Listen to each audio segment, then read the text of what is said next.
आतापर्यंत तुम्ही जर स्टॉकमध्ये इंट्राडे ट्रेडिंग करून फक्त आणि फक्त लॉस लॉस लॉस लॉस आणि लॉसच घेतला असेल तर तुमचा हा लॉस या ठिकाणी थांबू शकतो. मित्रांनो, आजचा व्हिडिओ अगदी त्याच पद्धतीचा आहे. जर तुम्ही आज मी ज्या पद्धतीनं या व्हिडिओमध्ये माहिती सांगणार आहे त्याच पद्धतीनं जर तुम्ही फॉलो केलात तर स्टॉकमध्ये आतापर्यंत जो तुम्ही लॉस करत होता तो या ठिकाणी तुमचा स्टॉप होऊ शकतो.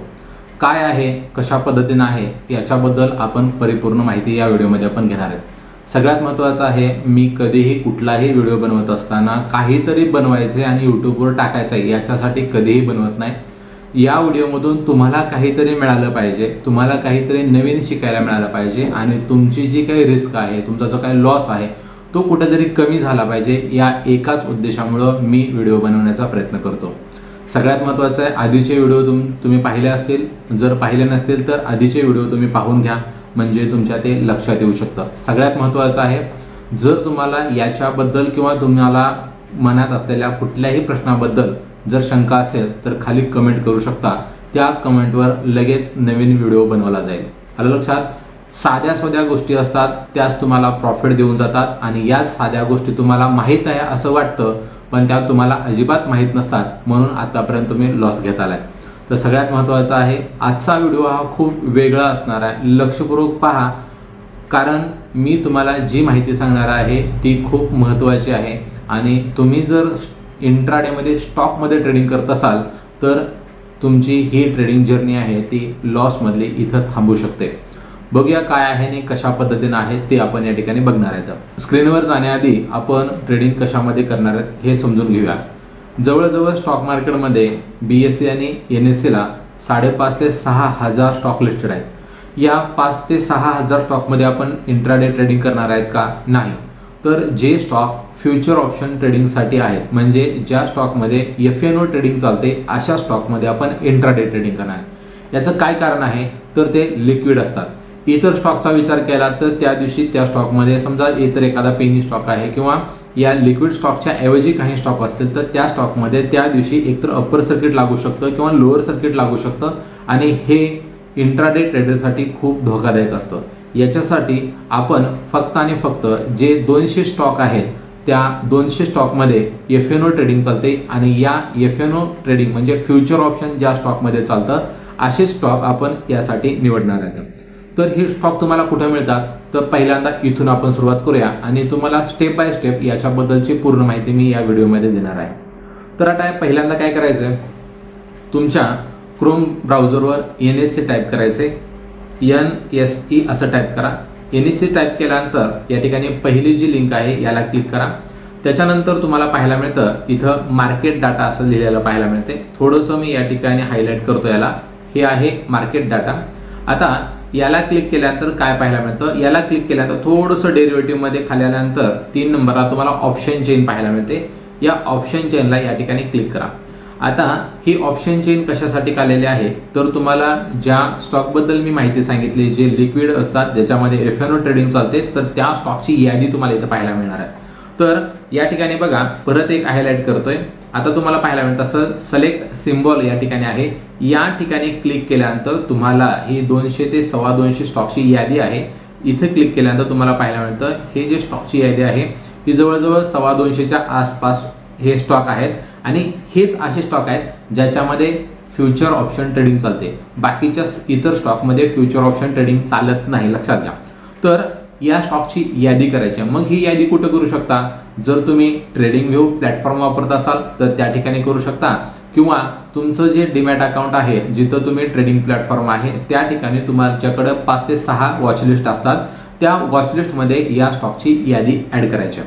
आता तुम्ही ही यादी ॲड करून घेण्यासाठी तुम्हाला 1 दिवसाचा वेळ किंवा 2 दिवसाचा वेळ सुद्धा लागू शकतो. आता सगळ्यात महत्त्वाचं आहे, ही यादी ॲड केल्यानंतर तुम्हाला काय करायचं आहे. आता बघा, तुमची यादी पूर्ण झालेली आहे आणि त्याच्यानंतर तुम्हाला एक काम करायचं आहे.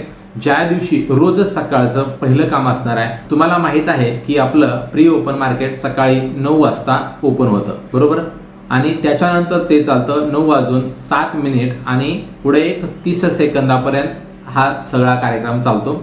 मार्केट ज्यावेळेस तुमचा 9:07 क्लोज झाल्यानंतर तुमच्याकडे पुढचे फक्त 7.5 मिनिट आहेत. या 7.5 मिनिटांमध्ये तुम्हाला हा 250 स्टॉकमधून फक्त 2 किंवा 3 स्टॉक निवडायचे. तर तुम्ही विचार कराल की 7.5 मिनिटामध्ये एवढे 200 स्टॉक कशा पद्धतीने सिलेक्ट करायचे आणि त्याच्यातनं कुठेतरी 1-2 स्टॉक आपण इंट्राडेसाठी कशा पद्धतीने निवडू शकतो. तर खूप अवघड आहे, तर अजिबात अवघड नाही. सगळ्यात महत्त्वाचं, पहिल्यांदा तुम्ही काही दिवस फक्त लिहून घेत चला, की जे मी सांगतोय त्याच्यावर लिहून घेत चला. 1 महिना ज्यावेळेस होईल त्याच्यानंतर प्रत्यक्ष ट्रेडिंग करायला सुरुवात करा. मग तुमच्या लक्षात येईल की हे कशा पद्धतीने चालतं. खूप सोप्या पद्धतीने मी तुम्हाला समजावून सांगण्याचा मी प्रयत्न करतोय. बघा, सकाळचे 9:15 वाजल्यानंतर एकच काम करायचं आहे. तुमच्या 5 वॉचलिस्ट असणार आहेत आणि प्रत्येक वॉचलिस्टमध्ये तुमच्याकडे 50-50 स्टॉक असणार आहेत. या 50 स्टॉकपैकी प्रत्येक वॉचलिस्टमध्ये एकच स्टॉक असा निवडायचा जो, बघा आता नियम काय आहे की कोणता स्टॉक निवडायचा आहे, बरोबर आहे. या 50 पैकी सकाळी 9:07 आपल्याला काय काम करायचं आहे, तर 9:07 आपल्याला इथं तुम्हाला बाजूला पाहायला मिळाल्यासारखं इथं पाहायला मिळतं की इथं तुम्हाला पाहायला मिळतंय की सकाळी ओपन झाल्यानंतर मार्केटमध्ये प्री ओपन मार्केट झाल्यानंतर प्रत्येक स्टॉक हे त्यांच्या उतरत्या क्रमानुसार लागतात. म्हणजे आज सगळ्यात जास्त गॅपअप कोणता झाला, त्याच्यानंतर गॅपअप कोणता झाला, त्याच्यानंतर गॅपअप कोणता झाला, हे तुम्हाला पाहायला मिळतं. किंवा तुमचं ट्रेडिंगचं प्लॅटफॉर्म आहे त्या ठिकाणी एक फिल्टर असतं की दिवसभरामध्ये पर्सेंटेजनुसार खालून वरती किंवा वरून खालती उतरता क्रम असतो ना, तो या ठिकाणी किंवा चढता क्रम या ठिकाणी लावू शकता. आणि या ठिकाणी एकच लक्षात ठेवायचं की सकाळी 9:07 9:07 ज्या स्टॉकमध्ये 0.5 लक्षात घ्या 0.5 ते 1% इतका गॅपअप झाला पाहिजे. लक्षात बघा किती म्हणतोय मी, 0.5 म्हणजे 0.5% ते 1% गॅपअप जो स्टॉक झालेत अशा स्टॉकची यादी काढायच्या. 200 स्टॉक आहेत, याच्यापैकी 7-8 किंवा 10-15 सुद्धा स्टॉक असू शकतात की जे ओपन 0.5 ते 1%च्या मध्ये ओपन झाले असतील. काही हरकत नाही. तुम्ही ज्यावेळेस उतरता क्रम लावता त्यावेळेस तुम्हाला ते पाहायला मिळतात आणि अगदी सोप्या पद्धतीने तुम्ही ते शोधू शकता. आता पहिला झाला की 0.5 ते 1%, लक्षात घ्या हे आपला पहिला क्रायटेरिया. त्याच्यानंतर दुसरं फिल्टर काय असणार आहे, असा स्टॉक निवडायचा ज्याची कालची कॅन्डल हिरवी होती. लक्षात बघा, ज्याची कालची कॅन्डल हिरवी होती आणि आज तो गॅपअप ओपन झालाय. म्हणजे यातला अंतर किती आहे, 0.5% ते 1%च्या मध्ये आहे. कालची कॅन्डल हिरवीच असली पाहिजे. सगळ्यात महत्वाचं काय आहे, कालची कॅन्डल ही हिरवीच असली पाहिजे आणि त्याच्यानंतर तो 0.5 ते 1% गॅपअप ओपन झालेला आहे. लक्षात आलं बघा. 2 आणि सगळ्यात महत्वाचं आहे, जर अजून एक क्रायटेरिया याच्यामध्ये आपण लावणार, जी कालची कॅन्डल आहे त्याच्यात थोडासा व्हॅल्यूम जे आहे थोडासा जास्त वाढलेला जर पाहायला मिळत असेल तर अजून हे कन्फर्मेशन खूप चांगल्या पद्धतीने आपल्याला पाहायला मिळतं. मग आपण थोडंसं या ठिकाणी अजून चांगल्या पद्धतीनं ट्रेड मिळू शकतो असं पाहू शकतो. आता बघा या ठिकाणी तुम्हाला पाहायला मिळतं ही जी कॅन्डल आहे या ठिकाणचं जे खालचं व्हॅल्यूम आहे हे आहे व्हॅल्यूम. कालच्या कॅन्डलपेक्षा आजचं म्हणजे कालची जी हिरवी कॅन्डल आहे त्या कॅन्डलचं व्हॅल्यूम हे थोडंसं इतर आधीच्या कॅन्डलपेक्षा थोडंसं जास्त असावं. 3 क्रायटेरिया, 0.5 ते 1% गॅपअप ओपन झाला पाहिजे. दुसरं आहे, आधीच्या दिवसाची कॅन्डल ही हिरव्या रंगाची असावी, लक्षात. आणि तिसरी गोष्ट आहे, त्याच्यात व्हॅल्यूम वाढलेला असावं. जर व्हॅल्यूम वाढलेलं नसलं तरी सुद्धा काही हरकत नाही, कारण आपण फ्युचर ऑप्शनचे जे स्टॉक आहेत म्हणजे ज्याच्यामध्ये डेरिव्हेटिव्ह ट्रेडिंग होते असे स्टॉक या ठिकाणी निवडतो. त्याच्यामुळे तुम्हाला इथं गॅपअप किंवा अपर सर्किट किंवा लोअर सर्किट किंवा तुम्ही ट्रॅप होता या पद्धतीने कुठलंही काही होणार नाहीये. आता तिसरी गोष्ट काय आहे, कशा पद्धतीने चेक करायचं आपण या ठिकाणी समजून घेऊया. आता तुम्हाला काही उदाहरणं दाखवतो म्हणजे तुमच्या लक्षात येईल. आता या ठिकाणी मी तुम्हाला स्टॉक काय दाखवणार नाहीये किंवा स्टॉकची नावं पण या ठिकाणी मी हाईड केलेली आहेत, फक्त तुम्हाला चार्ट पाहायला मिळतोय. आता या ठिकाणी काय पाहायला मिळतंय बघूया. इथं मी काय केलंय, जे माझ्याकडे जे स्टॉक आहेत या स्टॉकची यादी एक माझ्याकडे आहे आणि हे ट्रेडिंग व्ह्यूचं प्लॅटफॉर्म आहे. याच्यामध्ये हे पेड व्हर्जन आहे, तुम्ही फ्रीमधलं तुमचं डीमॅट अकाउंट सुद्धा वापरू शकता, तिथली वॉचलिस्ट या ठिकाणी घेऊ शकता. तर इथं काय करायचंय बघा, आता मी एक स्टॉक या ठिकाणी घेतोय. एक स्टॉक घेतल्यानंतर आता एकदम परफेक्टला चार्टचा बघितला तर कालची कॅन्डल हिरव्या रंगाची आहे आणि स्टॉक गॅप ओपन झालाय. लक्षात, कालची कॅन्डल हिरव्या रंगाची आहे आणि आज स्टॉक गॅपअप झालाय. आणि सगळ्यात महत्त्वाचं जर बघितलं तर या लाल रंगाच्या कॅन्डलपेक्षा थोडीशी कालच्या कॅन्डलचं व्हॅल्यूम आहे थोडंसं प्लसमध्ये आहे. लक्षात आलं बघा. म्हणजे अशा पद्धतीनं आपल्याला पहिल्यांदा चार्ट शोधायचे. असे चार्ट तुम्हाला 4 ते 5 पाहायला मिळतील. त्याच्यातला फक्त एकच निवडायचा आहे. लक्षात सगळ्यात महत्त्वाचं म्हणजे तुम्हाला एकच ट्रेड करायचा आहे. तुमच्याकडे 10 जरी चार्ट या पद्धतीचे भेटले तर अजिबात ट्रेड करू नका किंवा वाटाय नको तुम्हाला की मी याच्यापैकी याच्यात केला असतं ट्रेड किंवा याच्यापैकी याच्यात ट्रेड केला असता तर खूप छान झालं असतं, असं अजिबात काही मनात धरू नका. फक्त एकच काम करायचं, तुमची सकाळची मार्केट ओपन झाल्यानंतर 5 मिनिटाची 2 मिनिटाची जी 4 मिनिटाची जी कॅन्डल आहे तुम्ही जे ठरवू शकता त्या ठिकाणी फक्त ओपन प्राइस जी आहे ती ओपन प्राइसला एक लाल रंगाची रेष या ठिकाणी ड्रॉ करून ठेवा. फक्त म्हणजे काय करायचं, या ठिकाणी एक तुम्हाला लाल रंगाची जी रेष आहे त्याची ओपन प्राइस जी आहे याला फक्त क्लिक करा आणि एवढंच लावून ठेवा. याचा तुम्ही कलर चेंज करू शकता किंवा तुम्हाला जसा वाटेल तसं त्या पद्धतीने ठेवू शकता. लक्षात. आता एकच करायचंय, जर हा सकाळी ओपन झाला आणि थोडासा खाली आला लक्षात आणि पुन्हा या लाल रेषेला क्रॉस करत असेल तेव्हा तुम्ही एंट्री घेऊ शकता. लक्षात. दुसरी गोष्ट आहे, ओपन झाल्यानंतर इथंच सस्टेन करतोय लगेच तुम्ही बाय करू शकता. थोडंसं तुमचा 1 ते 1.25% जो काही एसएल आहे लक्षात घ्या, 1 ते 1.25% एसएल तुम्ही या ठिकाणी घेऊ शकता. याच्यातला सगळ्यात मोठा नियम काय आहे, तुम्ही रोज सेम रकमेमध्येच इथं ट्रेड करायचा आहे. याचा अर्थ काय आहे, समजा तुमच्याकडं 50,000 रुपये तुमचं फंड आहे म्हणजे तुमचं प्रिन्सिपल रक्कम आहे आणि हा स्टॉक आहे 300 रुपयाचा. लक्षात. तर 50,000 मध्ये 300 रुपयाची जेवढी क्वांटिटी येते तेवढीच बाय करायचे. लक्षात. समजा हा 5,000 रुपये असलेला स्टॉक आहे ज्याची किंमत 5,000 रुपये प्राइस आहे आणि तुमच्याकडे फक्त 50,000 आहेत, तर याच्यात जेवढे स्टॉक इंट्राडे मध्ये जातात तेवढेच बाय करायचे. म्हणजे तुमचा लॉस हा फिक्स ठेवा.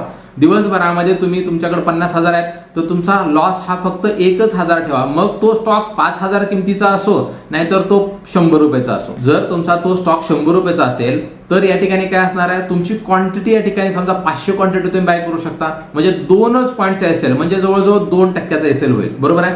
आणि समजा तो स्टॉक 5,000 रुपये किमतीचा आणि तुमच्याकडे 50,000 रुपये आहेत. बरोबर.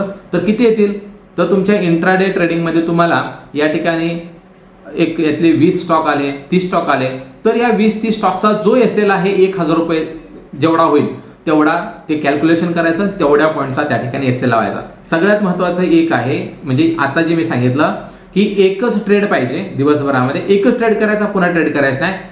जो तुमचा लॉस आहे तो मात्र फिक्स ठेवा, जेवढा लॉस तुम्हाला सांगितला तेवढा, आणि कमीत कमी रिस्क रिवॉर्ड रेशो 1:1.5 या पद्धतीने घ्यायचा. म्हणजे तुम्ही लॉस घ्यायला किती तयार आहे, तर 1,000 रुपये लॉस घ्यायला तयार आहे तर तुम्हाला कमीत कमी 1,500 रुपये प्रॉफिट झालं पाहिजे त्या ट्रेडमधून. या पद्धतीचा रिस्क रिवॉर्ड ठेवा. याच्यापेक्षा जास्त सुद्धा प्रॉफिट मिळू शकतं. लॉस मात्र तुमचा फिक्स एवढाच असला पाहिजे, याच्यापेक्षा जास्त लॉस तुमचा अजिबात नसायला पाहिजे. हे बघा, हे जे तुम्हाला मी नियम रूल सांगतोय हे मात्र 100% फॉलो करा तर तुम्हाला हे सगळं मिळणार आहे. आता पुढचं काय करायचंय बघा, तर तुम्हाला लाल रंगाची रेष मारली, स्टॉक जो आदल्या दिवशी हिरव्या रंगाची कॅन्डल आहे आणि दुसऱ्या दिवशी गॅप अप झालाय तिथं तुम्ही बाय करा. एसएल तुमचा 1,000 रुपयाचा असणार आहे. तुम्ही तुमच्या पट्टीत जेवढा फंड आहे तेवढा इथं ठेवू शकता. सगळ्यात महत्त्वाचं एसएल फॉलो करणं खूप गरजेचं आहे, लक्षात घ्या. आणि तुम्ही दिवसभर जरी हा होल्ड ठेवला तर काही हरकत नाही, किंवा तुम्हाला 1,500 रुपये प्रॉफिट झाला घेऊ शकता, किंवा तो 1,500 दिवसभर तो कशा पद्धतीने ट्रेड करतो कितीही ट्रेड करू देत तोपर्यंत तुम्ही 3 वाजेपर्यंत सुद्धा हा होल्ड ठेवू शकता, काही हरकत नाही. तुमचा एसएल हिट होण्याची शक्यता ही खूप कमी असते याच्यामध्ये. आता बघूया या पद्धतीने अजून काय कुठे पाहायला मिळतं का. आता बघा, थोडंसं मी खाली जातो तुम्हाला म्हणजे तुमच्या लक्षात येईल की काल काय झालं आणि कुठल्या स्टॉकमध्ये हा दिसतोय का. आता बघा, इथं कालची हिरवी कॅन्डल आहे. काल हे जे आहेत आधीचे चार्ट आहे सगळं, फक्त मी चार्टची नावं तुम्हाला दाखवत नाही, म्हणजे स्टॉकची नावं या ठिकाणी तुम्हाला दाखवत नाहीये, चार्ट मात्र तुम्हाला सगळं बघा. हिरव्या रंगाची कॅन्डल आहे, गॅप अप झाला, वरती गेलाय. लक्षात. आता तसं विचार केला तर कालचं निफ्टीचं मार्केट हे डाऊन आहे, पॉझिटिव्ह नाही आहे, तरी सुद्धा हे चार्ट अपसाइडला आहे, लक्षात ठेवा. त्यानंतर इथं बघा, आधीची कॅन्डल लाल आहे, सोडून द्या. पण याच्यामध्ये अजून एक पाहायला मिळतं, याच्या आधी लक्षात घ्या, याच्या आधी काय घडलेलं आहे, सेम त्याच पद्धतीनं कॅन्डल बनली, गॅप अप झाला, गॅप अपच्या नंतर हा वरती गेलेला आहे. हिरव्या रंगाची कॅन्डल आणि गॅप अपच्या नंतर वरच्या बाजूनं आलं लक्षात. त्याच्यानंतर बघूया आपण पुढं, पण काय आहे आपला नियम, तो 0.5 ते 1% याच्यामध्येच तो गॅप अप झालेला असावा. बघूया अजून कुठं आहे का, त्यानंतर बघूया आहे का कुठं. आता इथं सुद्धा बघा, याचा विचार केला तर इथं काय आहे, हा स्टॉक या ठिकाणी हा जो चार्ट आहे इथं बघा, व्हॅल्यूम आधीच्या याच्यापेक्षा बऱ्यापैकी व्हॅल्यूम इथं वाढलेला आहे. स्टॉक गॅप अप झालाय, तुमची एंट्री इथं असणार आहे, एसएल तुमच्या लक्षात आला असेल तुम्हाला कितीचा एसएल घ्यायचा आहे आणि त्याच्यातली मुवमेंट चेक करा. त्याच्यानंतर थोडंसं पुढे जाऊया आपण, काय आहे बघूया. इथं पण आधीची कॅन्डल लाल आहे, आधीची कॅन्डल लाल आहे, पण याच्या एक दिवसाच्या आधीचा चार्ट बघा.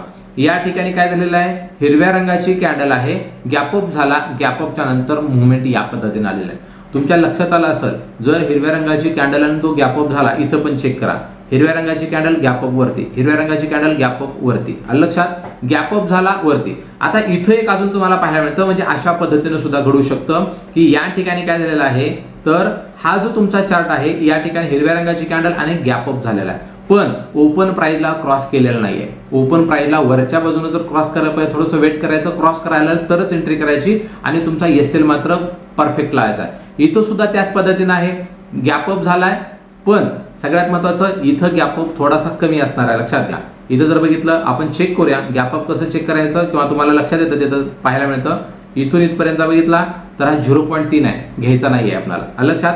इथं बघूया आपण किती आहे, या हिरव्या रंगाच्या कॅन्डलवरून चेक करतो मी क्लोजिंग प्राइस आणि इथं गॅपअप किती आहे, 0.15 पैसे, पण 0.15%, म्हणजे हा घ्यायचा नाही. मी काय, आपला रूल काय, 0.5 ते 1% मध्ये जो गॅपअप होतो तोच आपल्याला बाय करायचा, नाही तर तो बाय करायचा. आणि सगळ्यात महत्वाचा अजून एक आपला नियम काय आहे, तर जी हिरव्या रंगाची कॅन्डल बनलेली पाहायला मिळते, जी म्हणजे एक दिवसाची आधीची कॅन्डल, म्हणजे ही कॅन्डल समजा याच्यावर आपण ट्रेड केला, पण ही कॅन्डल, तर ही कॅन्डल या कॅन्डलला वरच्या बाजूनं शॅडो खूप कमी असावी, म्हणजे या पद्धतीची मोठी शॅडो जर असेल तर इथं ट्रेड करू नका, लक्षात घ्या. हिरव्या रंगाची आहे आणि हा गॅपअप इथं ओपन झालाय, बरोबर आहे, दुसऱ्या दिवशी गॅपअप इथं झाला, पण ही शॅडो खूप मोठी आहे, अजिबात ट्रेड करू नका, त्याच्यामध्ये लक्ष सुद्धा घालू नका. सगळ्यात महत्त्वाचं स्ट्रॉंग कॅन्डल म्हणजे काय, ज्याला वरच्या बाजूची जी शॅडो आहे ती खूप कमी असावे किंवा नसल्यामध्ये जमा असावे, अशा पद्धतीचा चार्ट असेल किंवा अशा पद्धतीची कॅन्डल एक दिवस असेल तरच ट्रेड करा, नाही तर अजिबात करू नका, लक्षात. आता पुढे बघा, आपण शोधूया एक दोन, आणि म्हणजे तुमच्या लक्षात येऊ शकतं. इथं काय, एक दिवसाची कॅन्डल कशी आहे, लाल आहे. त्याच्यानंतर बघूया इथं काय आहे, एक दिवसाची कॅन्डल हिरव्या रंगाची आहे, पण गॅप डाऊन झाला आणि पुन्हा वरच्या बाजूने गेलाय, करू नका ट्रेड. त्याच्यानंतर इथं आहे का, त्या पद्धतीने नाहीये, इथं आहे. आता इथं बघा, इथं जर बघितलं तर तुम्हाला त्याच पद्धतीने पाहायला मिळतील की हे जे चार्ट आहेत या ठिकाणी बघा, इथं क्लोजिंग झाली, व्हॅल्यूम कालच्यापेक्षा जास्त आहे, म्हणजे आधीचं जे व्हॅल्यूम आहे त्याच्यापेक्षा जास्त आहे, आणि गॅपअप झाला दुसऱ्या दिवशी, त्याच्यानंतरची मुवमेंट चेक करा, लक्षात. त्याच्यानंतर याच्यामध्ये खूप मुवमेंट पाहायला मिळते. पुन्हा दुसऱ्या दिवशी सोडून द्या, याच्यात हा खूप मोठा गॅप पडलाय, सोडून द्या, याच्यामध्ये काही विचार करू नका. जास्त गॅपअप झाला तर विचार करायचा नाही, पण आपल्या सिस्टीमनुसार जसं आपण ठरवतोय त्या पद्धतीनंच गॅपअप जर असेल तरच त्याच्यामध्ये एंट्री करण्याचा प्रयत्न करा. थोडंसं बघूया, लक्षपूर्वक बघा, हे खूप महत्वाचं आहे. तुम्हाला कशा पद्धतीची कॅन्डल पाहिजे हे खूप महत्वाचं आहे, लक्षात घ्या. आता इथं सुद्धा बघा, इथं काय झालेलं आहे, कालची कॅन्डल जी आहे ती हिरव्या रंगाची आहे, पण याला शॅडो आलेली आहे, वरच्या बाजूची शॅडो आहे, आणि इथं व्हॅल्यूम आहे का, या कालच्या आधीच्या कॅन्डलपेक्षा याचं व्हॅल्यूम आहे का, नाहीये, सोडून द्या. आता जर ही जी शेवटच्या कॅन्डलचा विचार केला तर याच्यात व्हॅल्यूम आहे आणि ही हिरव्या रंगाची कॅन्डल आहे, पण याच्यात थोडीशी शॅडो तेवढीशी नाहीये. कॅन्डलचा विचार केला तर शॅडो नाही, पण हा जर उद्या एवढ्या गॅपअप आला तर याच्यामध्ये मुवमेंट होऊ शकते, लक्षात. याच्यात मुवमेंट होऊ शकते, म्हणूनच स्टॉक कोणता आहे हे मी दाखवलेलं नाहीये, फक्त मी तुम्हाला या ठिकाणी चार्ट दाखवतोय. आता बघूया आपण पुढं काय आहे का, तर या ठिकाणी आपल्याला पाहायला मिळतं अजून कुठं काय काय आहे ते थोडंसं बघूया आपण. आता इथं सुद्धा चेक करा, या ठिकाणी जर पाहायला मिळतं, काय पाहायला मिळतं, या ठिकाणी स्टॉक या पद्धतीने कॅन्डल बनलेले आहे आणि गॅपअप झालेला आहे, लक्षात. आता बघा, या ठिकाणी गॅपअप झाला, पण काही वेळासाठी तो खाली आला आणि काही वेळानंतर पुन्हा ज्यावेळेस वरती जाईल, ज्यावेळेस ही प्राइस ओपन प्राइस जी आहे ही क्रॉस केल्यानंतर तुमचा हा एसएल तुम्ही बिंदाचं ठेवू शकता, लक्षात. जर ही ओपन प्राइस खाली येऊन जर पुन्हा क्रॉस करत असेल तर ओपन प्राइसला तुम्ही तुमचा जो काय आहे तो त्याच्यामध्ये एंट्री करू शकता, आणि जो लो आहे तो एसएल ठेवा आणि दिवसभर होल्ड ठेवू शकता, काहीच करायचं नाही. मोबाईल तुमचा एसएल लावा, फिक्स पक्का एसएल लावा, लक्षात घ्या. आणि तुम्ही तुमचा मोबाईल बंद जरी ठेवला तर काही हरकत नाही, 3 वाजता ओपन करा, तुमची पोझिशन त्या पद्धतीची झालेली तुम्हाला पाहायला मिळू शकते. मात्र एसएल हा लावावाच लागेल, लक्षात घ्या, नाहीतर खूप मोठी रिस्क असू शकते या पद्धती याच्यामध्ये, लक्षात. तर तुम्हाला मित्रांनो, जे मी तुम्हाला सांगतोय हे एकदम वेगळ्या पद्धतीचं आहे खूप. तुम्ही जर याच्यावर ट्रेड करत असाल, एकच ट्रेड करत असाल, तर निश्चितच तुमची आतापर्यंतची जी ट्रेडिंग मधली लॉसची जर्नी आहे ही या व्हिडिओमुळं इथं थांबू शकते. लक्षात, जर व्हिडिओ आवडला असेल तर लाईक करा आणि सगळ्यात महत्त्वाचं, व्हिडिओ कसा वाटला याची कमेंट मात्र करायला अजिबात विसरू नका. आणि याच पद्धतीचे व्हिडिओ आपल्या या ग्रुपमध्ये, या चॅनलवर येणार आहेत, तर आपलं चॅनल सबस्क्राईब करायला अजिबात विसरू नका. जय हिंद, जय महाराष्ट्र.